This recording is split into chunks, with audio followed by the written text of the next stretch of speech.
નમસ્કાર દર્શક મિત્રો, આપ નિહાળી રહ્યા છો N24 ગુજરાતી। તો નજર કરીશું આજના મહત્વના સમાચાર પર। વડોદરા ગ્રામ્ય જિલ્લાના કરજણ તાલુકાના બોડકા ગામમાં એક દિલ દહોડી નાખે તેવી ઘટના સામે આવી છે, જેમાં માત્ર 15 વર્ષના કિશોરની નિર્દયતાથી હત્યા કરવામાં આવી।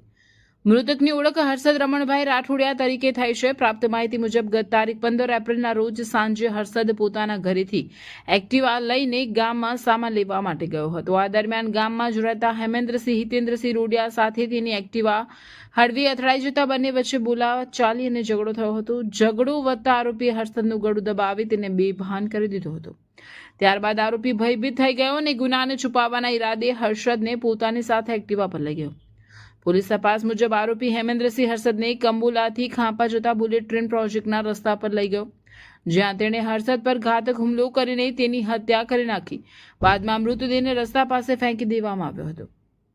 આ ઘટનાની જાણ પરિવારજનોને ત્યારે થઈ જ્યારે હર્ષદ ઘરે પરત ન આવતા તેની શોધખોળ શરૂ કરવામાં આવી। દરમિયાન કરજણ પબ્લિક સ્કૂલ પાસે હર્ષદની એક્ટિવા મળી આવી હતી, જેમાં લોહીના નિશાન જોવા મળ્યા હતા। પોલીસે સીસીટીવી ફૂટેજના આધારે આરોપીની ઓળખ કરી અને ઝડપી કાર્યવાહી કરીને તેને કસ્ટડીમાં લીધો હતો। પૂછપરછ દરમિયાન આરોપીએ પોતાનો ગુનો કબૂલ કર્યો હોવાનું સામે આવ્યું છે। આ મામલે કરજણ પોલીસ સ્ટેશનમાં હત્યા સહિતના ગંભીર કલમો હેઠળ ગુનો નોંધવામાં આવ્યો છે અને વધુ તપાસ હાથ ધરવામાં આવી રહી છે। આ ઘટના બાદ સમગ્ર વિસ્તારમાં શોક અને રોષનો માહોલ જોવા મળી રહ્યો છે। રિપોર્ટર શાહનવાઝ દિવાન, કરજણ, N24 ગુજરાતી ન્યૂઝ, ભરૂચ।